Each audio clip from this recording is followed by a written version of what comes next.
my mission, you might say, is to tell people what I know about anti-gravity electromagnetic propulsion systems.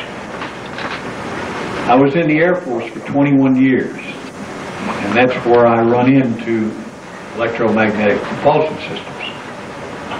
You think that's something new? The Germans had electromagnetic propulsion systems during World War II. They knew they existed in 1932 because they had some. And they had the people that had built them. And they learned from them how to build electromagnetic propulsion systems. They recovered 2 ships in Brazil with crews aboard, took them to Germany, and their science started working on them right away. This is no secret. You can go to the Library of Congress and look this up. You can buy books that will tell you that what I'm telling you now. And if you are interested in that, you take the time, you can go research, and I'll mention some books later and some people that maybe you've already discovered in your own research. There's a lot of other things happening with your government that they don't tell you, that they're going to have to reveal to you pretty soon, because they've lost control over the nations that they did control through petroleum. One nation is China. One thing your government fears more than anything else is to march 6 billion people in any direction. We learned that in Korea. The Chinese did not ride to Korea in trucks. They marched. Just like in World War II. They moved their factories and their machinery and everything to the mountains to get away from the Japanese, put them all back together and successfully sustain themselves throughout the war. One thing China can do now that it never could do before, that's feed itself. Give whoever you want to credit, but communism brought something to China that no other regime ever did. And that was they were able to feed their own people. And they can feed their people now. So what force do we have to bear against China? None. So that's the reason our government fears China more than they fear any other government. And China don't listen to us. And China don't run on petroleum. They don't need it. They can feed 6 billion people without the internal combustion engine, then that's something the rest of the world hadn't been able to do. We're willing to let, in certain parts of the world, millions of people to die. This is your government policy now. We will accept millions of deaths through starvation. And we won't do no more than is just necessary to keep our position in the world. Now that's all right for the rest of the world, maybe. Okay? The light has gone out over Africa. We no longer care about Africa. You will not see any troops, our troops, going to Africa except just for show. We will not go over there and start feeding anybody or showing them how to feed themselves. You'll see that policy come to the public attention before the first of the next century. But you can even look at it today. We go in with a little show of force, just enough to get the world, try to satisfy our people and the people here in this country that, you know, are conscious of the fact that we should do something. And then when that is, so as soon as we kill somebody, we're ready to come home. So we did our part. People still starve. Now, Harold and Pat, Paul, and a lot of you, the groups you belong to and everything, know a lot more about that than I do. What I'm going to tell you about is some personal experiences. When I was in the Air Force in 1950, I was stationed at Warner Robins Air Force Base. We were there on a secret mission. We were from the Eglin Air Force Base, Air Proving Ground Command in Florida. I don't know if you know it, but Eglin Air Force Base has the largest climatic hangar in the world. Anything that comes out new for the military is tested there. They can simulate any kind of conditions in the desert, the Arctic, North Pole, South Pole, whatever. Drop the temperature, lower the temperature, raise the temperature. Blizzard conditions can be simulated in that hangar. I was working on a top secret project that in World War II was called identification, friend or foe. Later on it come up to security identification feature. Now it's a mode 6 transponder that is in every aircraft that flies, you know, the skies in the United States and most of the world. This genius that invented this thing worked for 12 years. I worked with him for about 3 years. And in working with him, when we was running the acceptance test for the Air Force on the equipment he was inventing for the Air Force, he would tell me other projects that he was working on.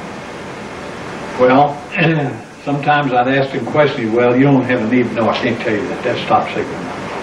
But after a while, he would start telling me things, and I guess he grew to trust me. And then he began to tell me about other projects the Air Force was working on. The Air Force knew that after we'd worked together for a couple of years that he had told me this. They figured it. So they called me in and said, has he ever mentioned this and this to you? I said, yes. And they said, well, how would you like to work on some of the projects? I said, okay. So that started a series of examinations into every feature of my life, my history, and everything else. By medical doctors, psychiatrists, and theologians, and professors of psychiatry, and so forth. So I guess I was accepted along with a few other guys, and we started working on some projects. Mainly, the one I was on was the development, the capture of, the investigation of anti-gravity electromagnetic propulsion systems. Most of you know that as UFOs. But they're not unidentified. They've been identified for over 50 years. And the beings that was on them became, after a while, till about 1953, when General Eisenhower met with them, and everything friendly. But they didn't know what we were going to do. We didn't.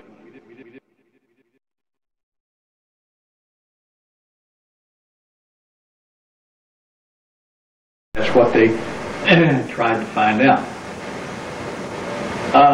This is an advanced civilization, 4 of them. They come from different places. Maybe you've seen the little grays or pictures of little grays on the thing. Those people are life carriers. They go to a universe and bring life to it. They're responsible for it. They tend, you might say, the Garden of Eden until Homo sapiens came on the frontier. They maintained it up through the animal kingdom. They brought life to the sea, just like it says in the Bible. Okay?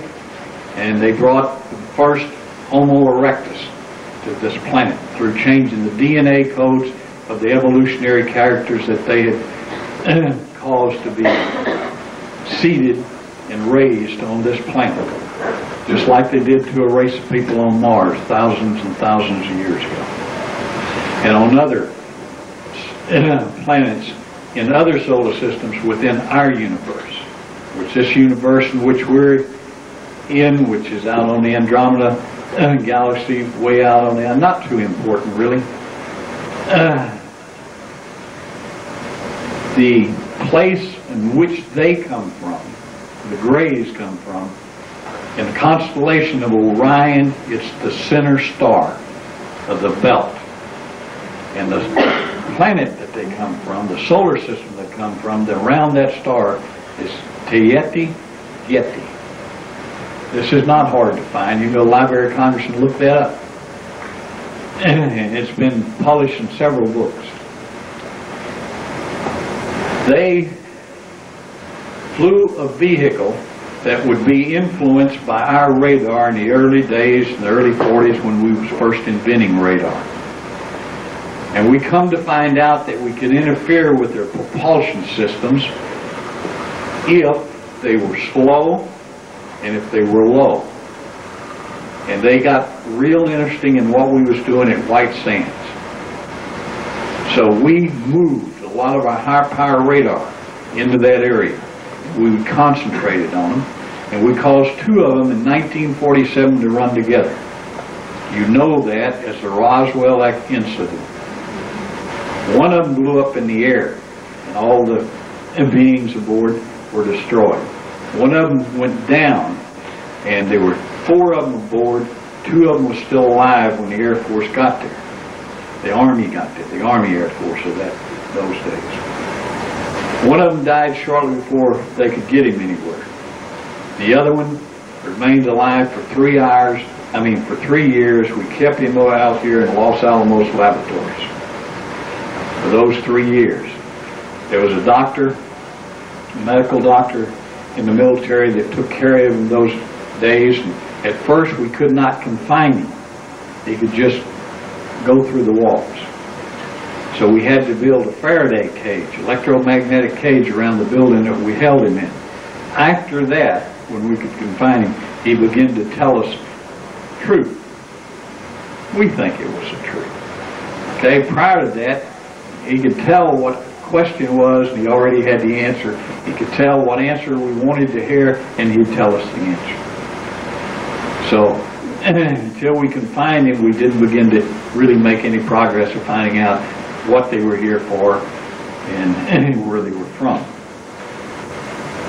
When he died, and we don't know why, it was just maybe some that affected his system, which his system was different. They turn everything into liquid, and they don't have a digestive system like we do. And they do not reproduce.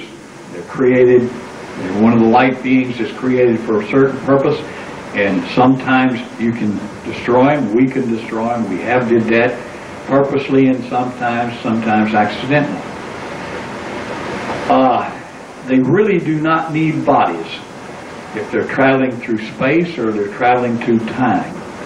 But to manipulate things in a solar system in which they go to, they take on the molecules of that solar system and they make them a body that they can use and manipulate. The body is of no use to them when they leave here. They leave it behind, or it just dematerializes. They are the workers. The ones that are about 5'5", you've heard this, blonde, pale, so on and so forth, that kind of look like a blonde person that's been in the sun too long. Their skin is like it's exposed to the sun too long and it's kind of reddish. And they come from a different place. And they seem to be in charge, or at least the Greys refer to them for certain decisions, but their missions are separate. And sometimes they cooperate, sometimes they don't. Only when their missions cross do they cooperate. Each have robots, okay? These are not light beings, they're manufactured beings that they can send into dangerous places that they could not withstand, either for their makeup or the bodies they've adapted with while they're here. And these robotic beings, surprisingly, you go back 25 years in Star Wars, which there's been a purpose behind Star Wars. If you will think, or if you're a Star Wars fan or a Trekkie, you go back, you'll see how many amazing things that was first portrayed on Star Wars that we have nowadays. So we have robotic, almost like a Mr. Dana, okay, that our government uses. You know that. You go into a place, somebody's holed up or in war, you don't want to lose any more lives, you just send one of these robots in. See, they fly the airplanes like the Pumpkin Seed, the latest black project that goes 18 times the speed of sound. There's nobody aboard that. There's a robot flying it, a robotic that we have built that flies it. Nobody could stand the G-forces because that is not an anti-gravity vehicle. Okay? Now, if you have an anti-gravity vehicle, you have no G-factor when you're pulling G's, okay? But that airplane, the SR-75 and the Roar, they are not anti-magnetic driven vehicles. The Black Manta is. It's a triangular shaped vehicle, and it has electromagnetic anti-gravity engines in it.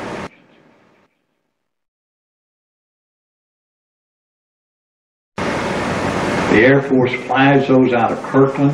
They fly them out of Sector 51 and out of the secret base in Puerto Rico and out of a joint use base with Mexico in the United States and the aliens out of Sonora, down on, just opposite the Baja Peninsula.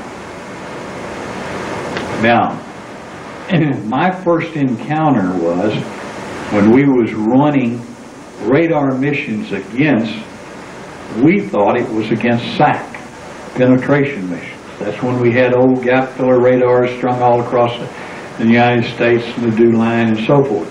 Actually, what we were running missions against, or it was UFOs. This was 1950, 51, 53. We was at Warner Robins Air Force Base, temporary duty. We'd moved the most powerful radar that the government had at that time down there, 2 sets, a search and a height finder. And one day, there was 5 of us on the tower, and I had 7 men.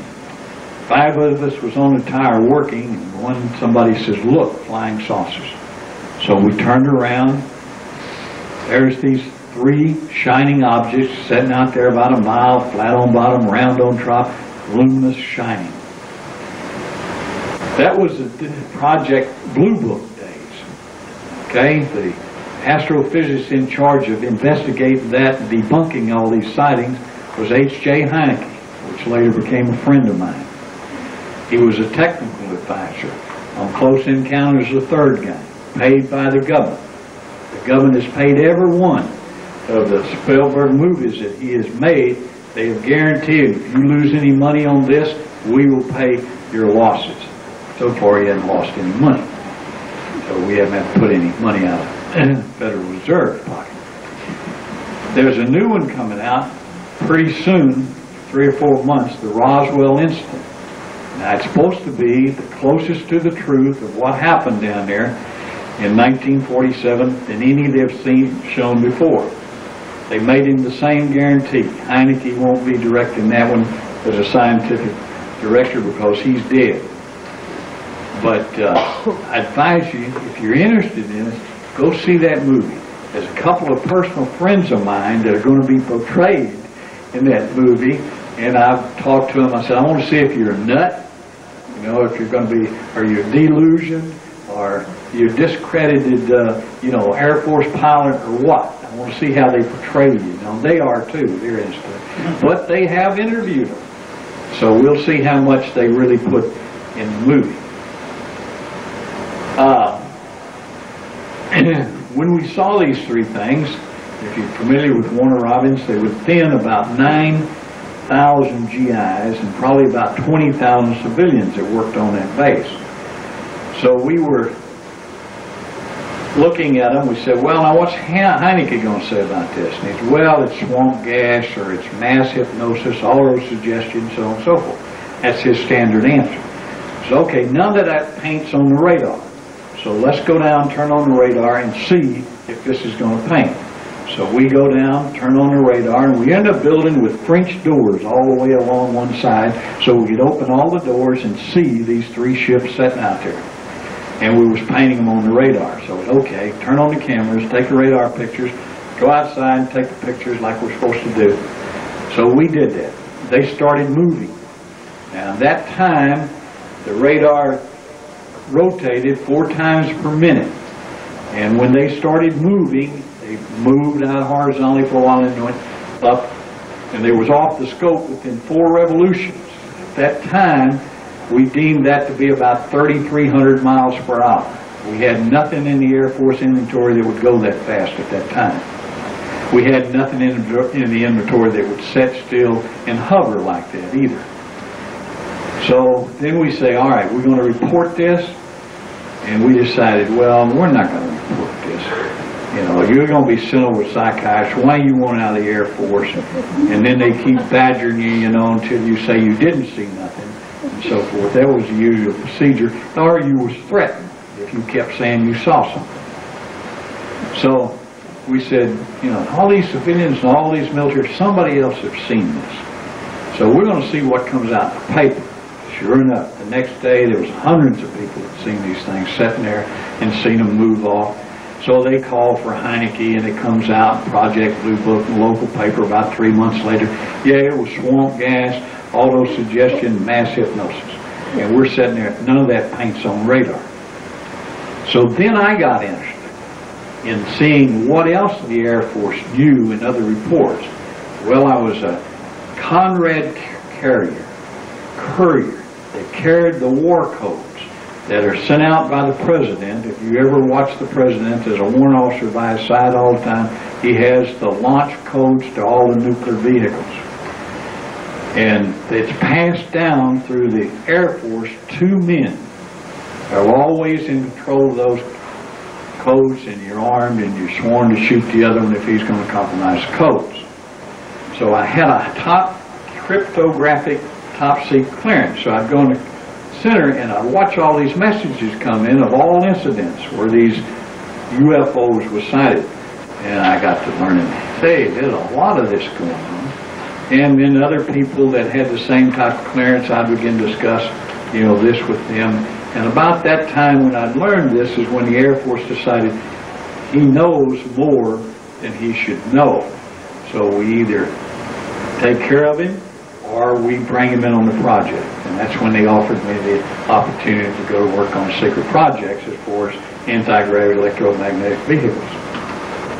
So for years my job was, like Haneke was as a civilian, mine was as a military investigator, to debunk anybody that had any kind of incident or sighting or so on and so forth. My job was to go see them, convince them this did not happen, so on and so forth. If I couldn't do that, and members of my team couldn't do that, then we turned it over to other people. Their job was to coerce, threaten, or eliminate people that they could not control.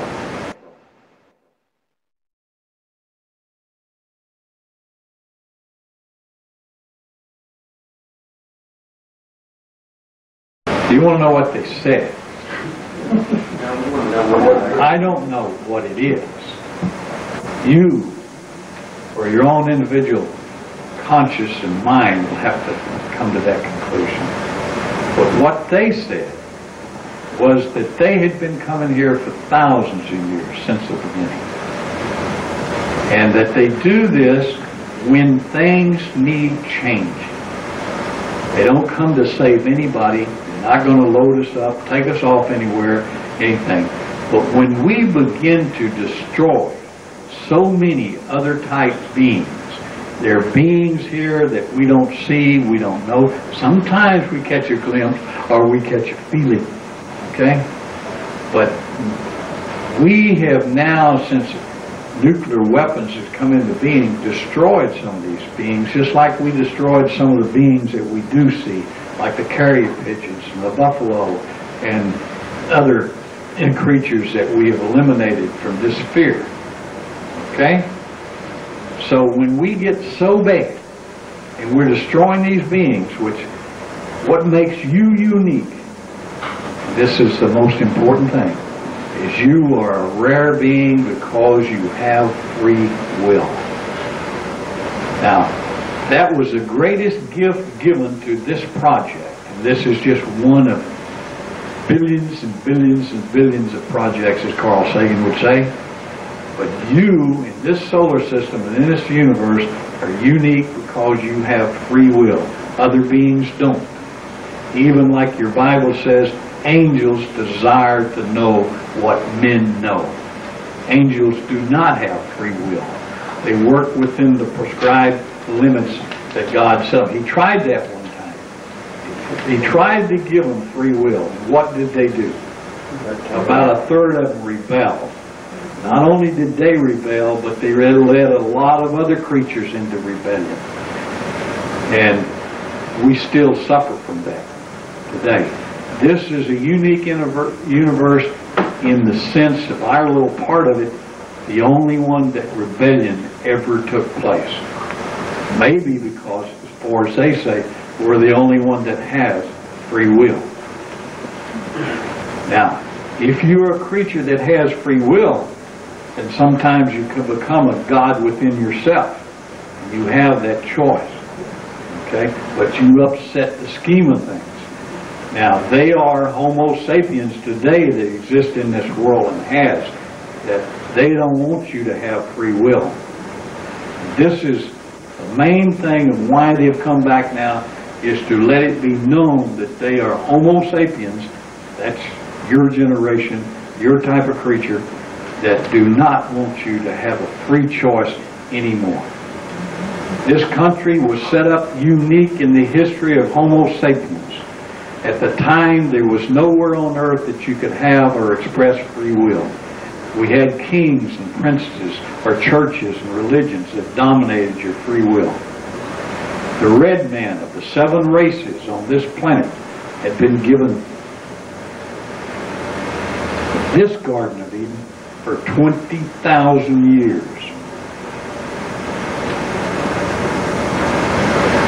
And they took care of it. They did not kill everything that they could get their hands on. They preserved it. Of all the 7 races of this planet, the red man kept one thought better than any other race. And that was one God, God in all, and all in God. And when the white man came, he began to destroy this Garden of Eden, just like he had destroyed the Garden of Edens that they had created other places in the world.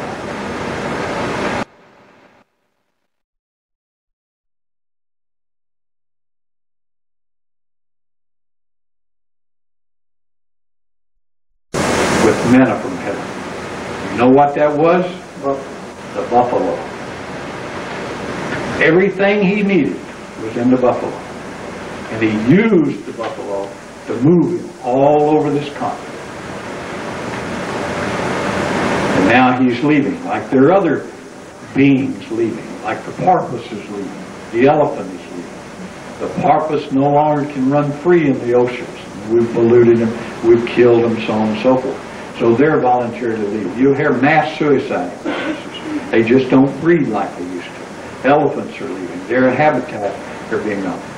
Besides you, of all existing creatures that you might say are flesh and blood, you know, the porpoise and the elephant is the next 2 most intelligent beings on our little planet.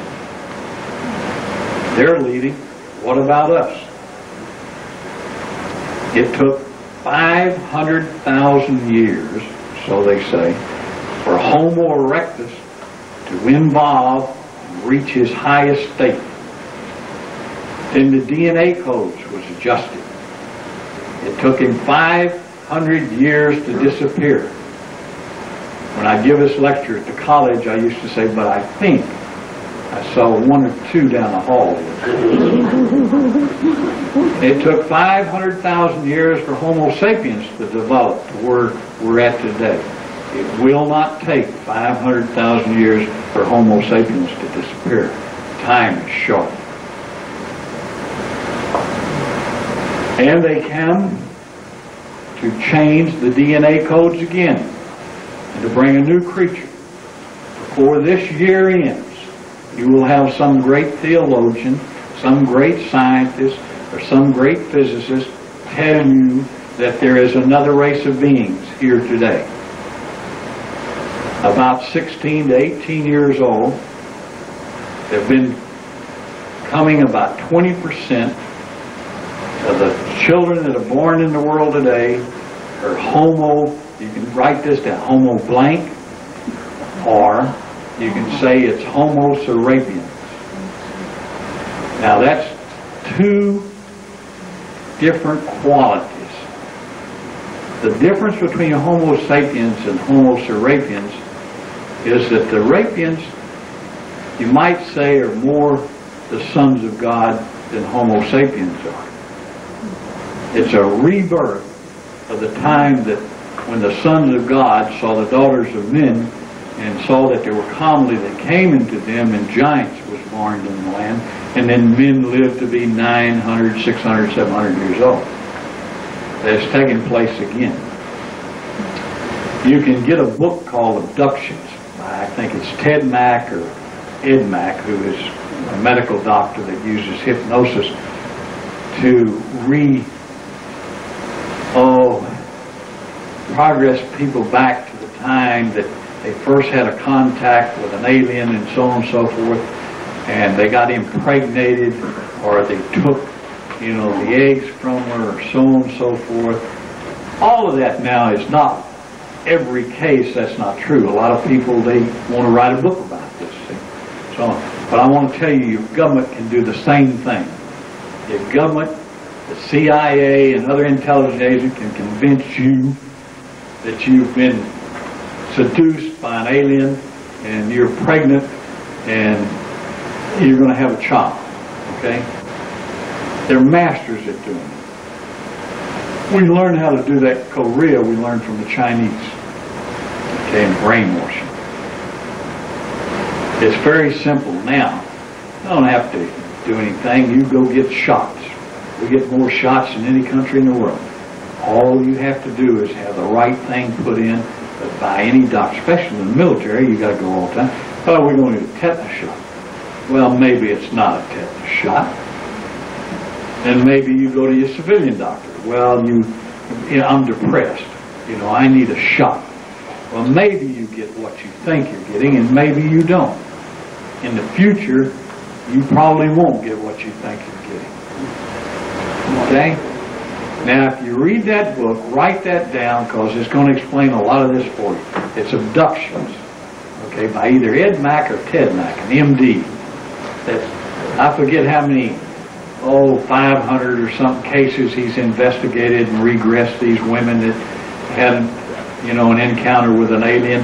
And in all cases, he has found that the women, after a while, maybe not at first, but after a while, they volunteered to do this. And some of them, most of them, will come to love the creature that they brought into the world. Maybe they brought it here, maybe it didn't. All they needed was the embryo to experiment on. They took it sometimes after 3 days, okay, sometimes later. Now, why? Why would these people want to do this?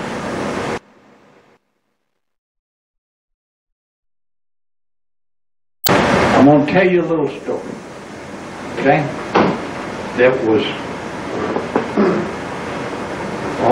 given to us in one of their conferences, okay, and it's been passed down ever since. There were some light beings that came down to study this earth and the beings that existed here. And they found one type of being that stayed in one place all its life.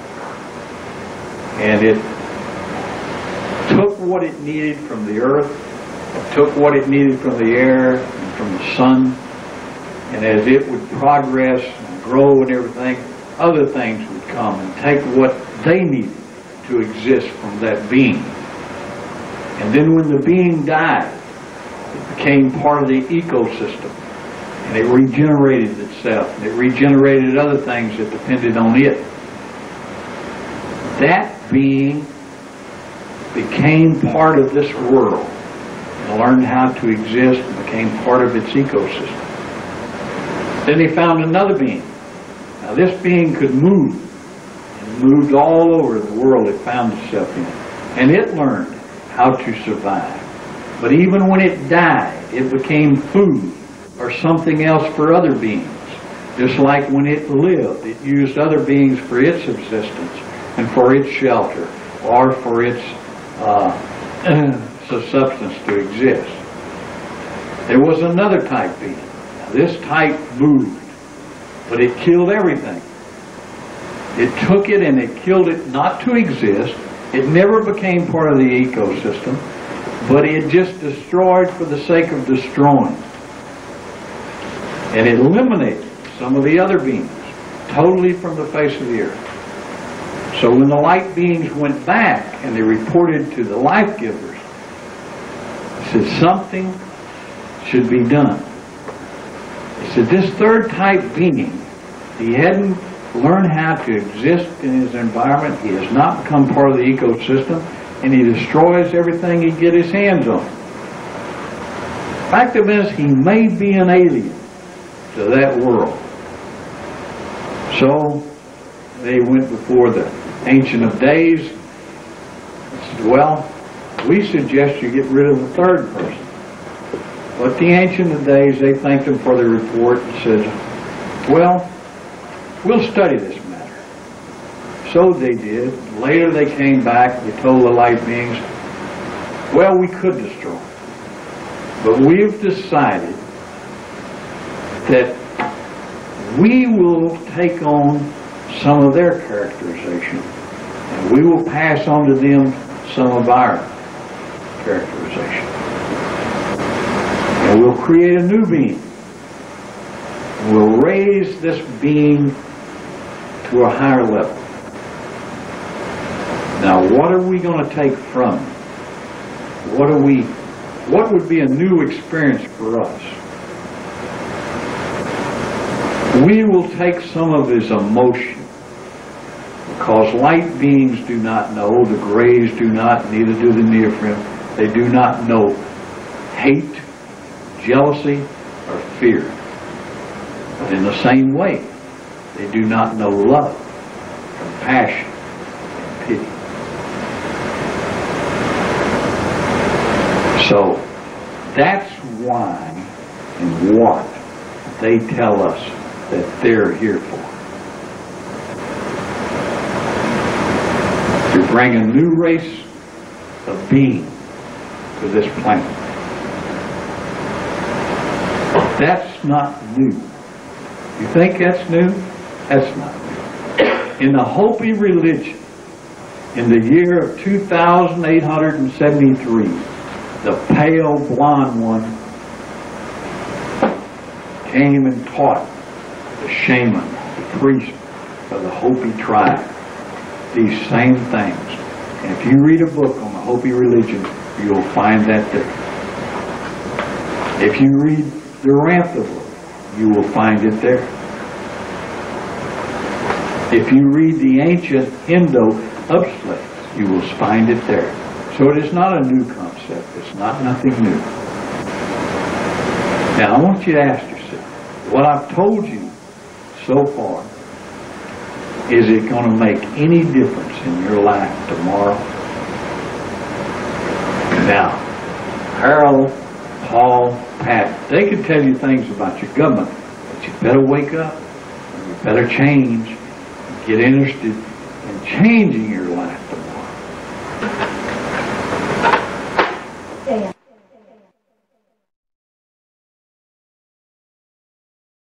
Now the SS, they went all the way back to Nebuchadnezzar and got the Maltese cross with a circle in the middle, and that's the symbol of the black sun.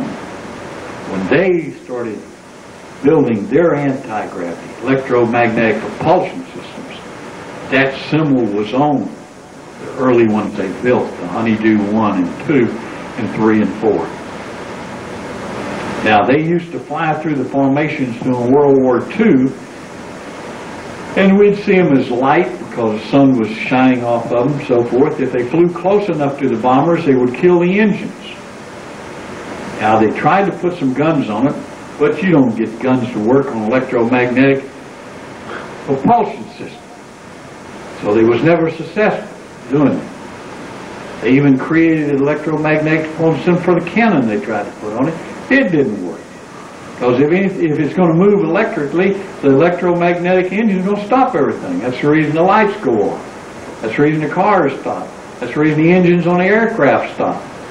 Because when you get close to electromagnetic engine, everything electromagnetic stops. The flow of electricity stops. Okay?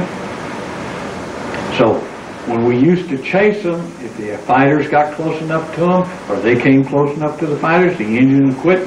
Maybe they would crash, and finally couldn't get it restarted.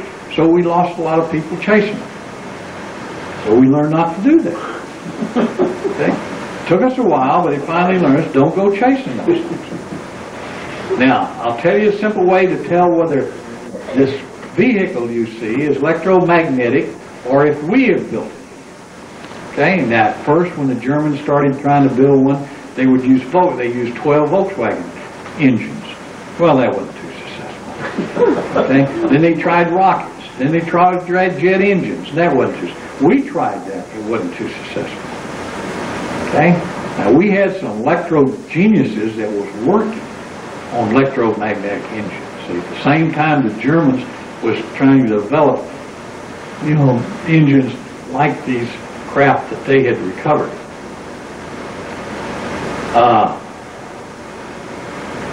Well, if you study, you can find out Townsend Brown, Telstor, men like that, and Meyer, Meyer family became multimillionaires in secret because they couldn't say what he was developing. But we got a lot of his laboratory stuff, writings, and so forth. So we were working on that. The Russians was working on that. Germans, they was a little ahead of us on that. You know that we went in and got all the rocket science, von Braun, so on and so forth. We had another project where we sent the men in to get the engineers on these electromagnetic vehicles. We kept that secret for over 40 years. Now the Mexican government, because their Mayan priest had known this and incorporated, they helped them. That's why they scratched out all those symbols on the Ascar plains, why Peru was able to build all those huge monoliths around the world, is because these people had helped them do that. And they gave them the grid system and so forth, and electromagnetic systems of the earth, and they had showed them where the null points were, and so on and so forth.